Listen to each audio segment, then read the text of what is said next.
स्वभाव खट्टा है, अब आपको रुचिकर नहीं लगता तो मत लो, क्योंकि कोई द्रव्य अपने स्वभाव से कभी च्युत नहीं होता।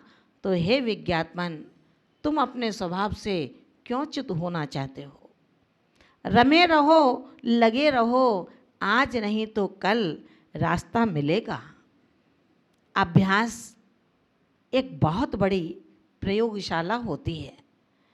यही कारण है कि जब श्रवण संस्कृति के उन संस्कारों की ओर ध्यान जाता है कि एक साधक आखड़ी लेकर के जब ऐषणा सम्मति के परिपालना हेतु चर्या के लिए निकलता है, नवदा भक्ति के माध्यम से प्रतिग्रहण को स्वीकार करता है, भोजन की थाली जब उसके सामने सज कर के आती है, साधु और श्रावक की अभिन्नता वात्सल्यता का जहाँ दिग्दर्शन होता है, श्रावक नमोकार पढ़ता है कि हे भगवान, मेरे घर आए इन रत्नत्रयधारी का अच्छे से पालना हो, अच्छे से आहार हो, किंचित भी कहीं कोई अंतराय ना आ जाए। दिल धड़ धक करता है कि मेरे द्रव्य का कोई अशुभ योग उदय में ना आ जाए, मेरा कहीं दानांतराय का उदय ना हो जाए। चिंतित होकर के नमोकार पढ़ कर के उस मोक्ष मार्गी के निरंतराय आहार की कामना के लिए सतत प्रार्थना में रत रहता है। भावनाओं से प्रार्थनाएं चल रही हैं और बाहरी परिवेश में द्रव्य उसके अंजलि में रखा जा रहा है। लेकिन जब थाली भी आ गई, मन भी बना लिया गया ये चीज़ लेनी है, अब तो बाकी क्या है, बस सिद्ध भक्ति पढ़ो और अंजलि की मुद्रा बांधो। अंजलि की मुद्रा भी बन गई, सब कुछ हो गया, जल ग्रहण कर लिया गया, सब कुछ अच्छा चल रहा है। दाता ने पात्र के हाथ पर ज्यों ही अन्न का एक टुकड़ा रखा, उस पात्र ने उसका शोधन किया और शोधन करते ही उसको एक बाल दिख जाता है। जैसे ही बाल दिखता है, क्षण मात्र में वो उस ग्रास को भी नीचे छोड़ देता है, अपनी मुद्रा को तोड़ देता है। सम्यक परिणामों के माध्यम से प्रत्याख्यान को ग्रहण करता है और यथोचित रूप से आशीर्वाद देकर के अपने स्थान पर आ जाता है। आचार्य भगवंत कहते हैं कि एक बाल जो मल था, जिसने अंतराय करा दिया, उस यति को पूरा आहार नहीं लेने दिया, लेकिन वही बाल यति की अंजलि छुड़वाता है। और जब वो बाल तीर्थंकर के सिर पर होता है तो स्वर्ण पिटारे में क्षीर सागर में बहाया जाता है। संगति का इतना असर होता है कि बाल वही है।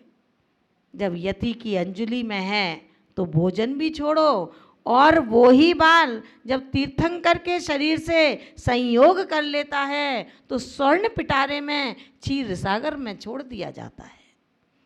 आचार्य भगवंत कहते हैं, एक पुण्यात्मा जीव के संयोग से अथवा एक पवित्र आत्मा के संयोग से मल भी पूज्य हो जाता है। आचार्य समंत भद्र स्वामी ने बहुत ही सुंदर गाथा दी। स्वभाव तो सुचौकाए रत्नत्रय पवित्र थे, निजगुप्सा गुण प्रीतिर मता निर्विचिकित्सिता। स्वभाव से ये शरीर शुद्ध नहीं है, अशुद्ध है, बीभत्स है, लेकिन जब इस शरीर के माध्यम से रत्नत्रय के महान व्रतों को साधक स्वीकार कर लेता है तो ये ही अपवित्र शरीर पवित्र और शुद्ध हो जाया करता है, फिर उसके प्रति ग्लानि कैसी। आचार्य भगवंत समझा रहे हैं कि रे साधक, वो दिन दूर नहीं है, अगर इस साधना के माध्यम से निरंतर आपके परिणामों में वृद्धि होती गई, आप स्वभाव की ओर बढ़ते गए, ये दुनिया तो 2 दिन का रेला है, ये मित्रता केवल 2 दिन की धूप और छांव है।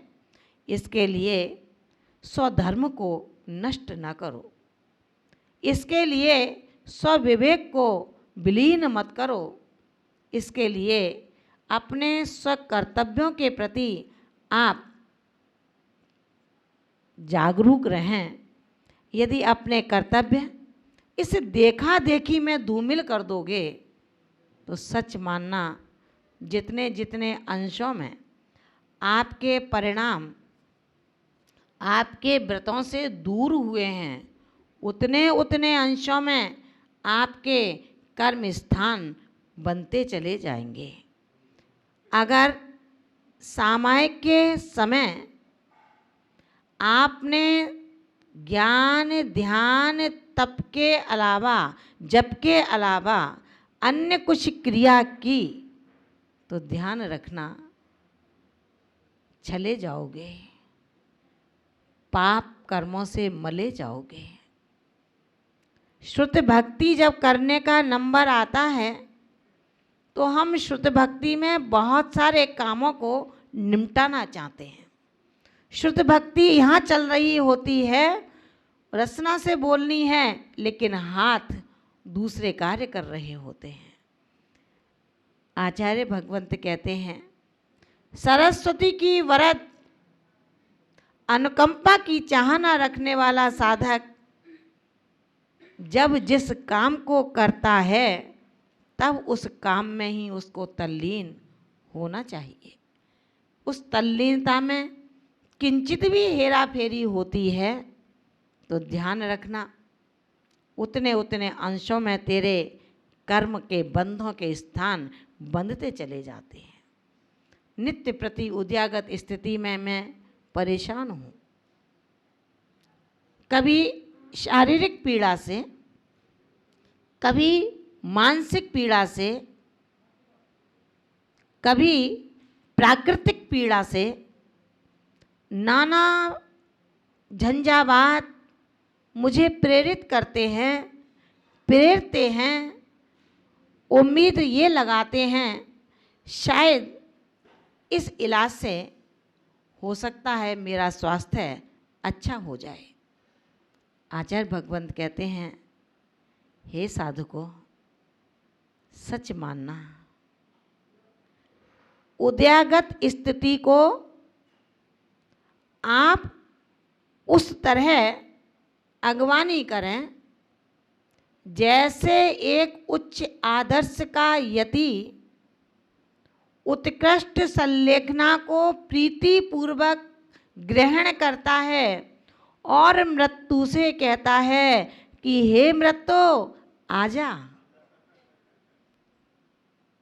तेरा मैं बहुत उपकार मानता हूँ, यदि तू ना आएगी तो मेरा ये शरीर कब पुनः इस साधना के योग्य बन पाएगा।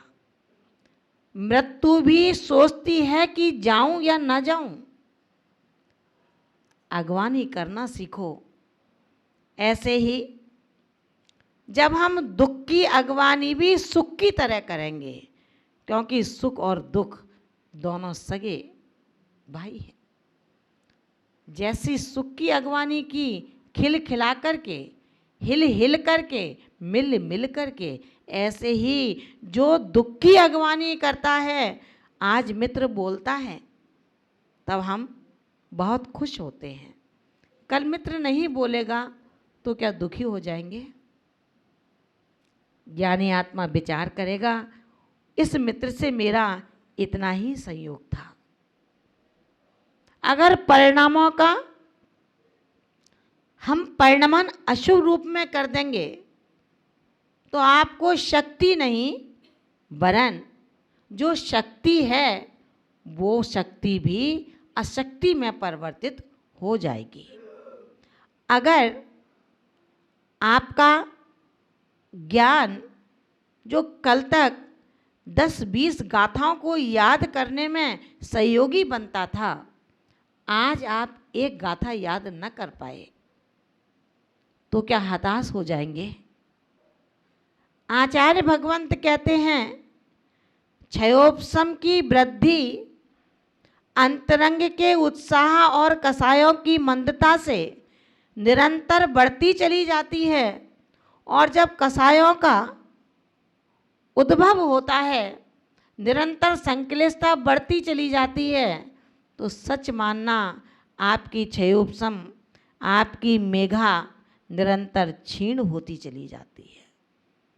यही कारण है जो रत्नत्रयधारी होते हैं उनका उम्र से कोई तकादा नहीं होता। वो जब चाहें तब पढ़ सकते हैं, जब चाहें जब चिंतन में उतार सकते हैं। शर्त इतनी है, संक्लिष्टता से बचो। जहाँ संक्लिष्टता का परिणमन हो रहा हो, ऐसे निमित्तों से बच जाओ, ऐसे वातावरण से बच जाओ। अपने परिणामों को राग द्वेष की किट्ट कालमा से पागो मत, वरन जहाँ राग और द्वेष निष्पन्न हो रहा हो, उत्पन्न हो रहा हो, उस स्थान को छोड़ो, उससे बचने का प्रयास करो। सत्यता पर कभी असत्यता का पर्दा नहीं डाला जा सकता। जो निर्मल भावों से जीने वाला होता है, ऐसा निर्मल भावों से जीवन को जीने वाला ही निर्मल संलेखना को ग्रहण करता है। परिणामों में जितनी निर्मलता बनेगी, भावों में जितना स्वभाव उतरेगा और प्रभाव दूर होगा, सच मानना ऐसा भी दिन आएगा, आज लोग तुझे रोटी देने के लिए लाइन लगा कर के खड़े हैं, कल एक पानी की बूंद पूछने वाला भी नहीं होगा। परेशान होगा, क्या करेगा? प्रभु को दोष देगा या उस मित्र को दोष देगा जिसने पहले मित्रता का हाथ बढ़ाया था? आज उसने मित्रता को छोड़ दिया है, तोड़ दिया है, क्या उस मित्र को दोषी बताएगा? आचार्य भगवंत कहते हैं कि ऐसा भी समय आता है, ज्ञानी आत्मा जो विद्वानी है, बहुत ध्यानी है, संकल्पी है, अंतिम समय में प्रारंभ से लेकर जिसने पानी ही मांगता रहा, लेकिन कभी किसी ने उसको प्यार से, इज्जत से पानी नहीं दे पाया, लेकिन फिर भी अपने कर्मों को देखता रहा कि अब समझ में आ रहा है तुझे, जो प्यासे को पानी नहीं पिलाता उसे खुद को कभी कंठ तर करने का मौका नहीं मिल पाता। जो किसी दूसरों की राहों के कांटों को नहीं हटाता, उसका राह, उसका मार्ग कभी कंटकाहीन नहीं हो पाता। जो दूसरों के कांटों को हटाता है, फूलों को बिछाता है, सच मानना वो दूसरों के लिए हैं या नहीं हैं ये मैं नहीं कह सकती, लेकिन फूलों के बिछाने वाले के लिए कभी रास्ते में कांटे नहीं आते हैं। हे आराधक,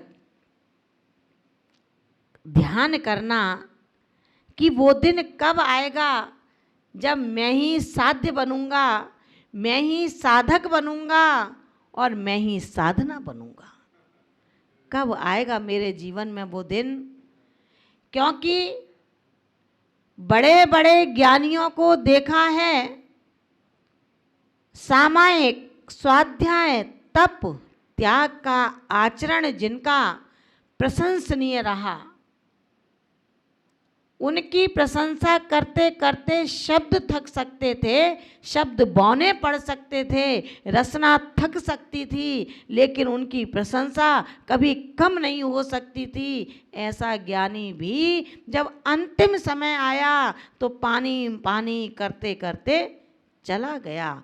और जो अनपढ़ था, अज्ञानी था, जिसको मेरी दृष्टि अज्ञानी कह करके करार देती थी, अरे वो तो अज्ञानी है, वो क्या जाने। लेकिन उस अनपढ़ अज्ञानी ने केवल विचार ये किया कि कोई बात नहीं, आज क्षयोपशम का योग नहीं है, आज विद्या याद नहीं होती है, लेकिन ये मेरे कर्म का एक उदय है। नहीं तो गुरु ने तो बराबर की शिक्षा दी थी, मेरी शिक्षा मुझे न छू पाई, तो इसमें किसका दोष है।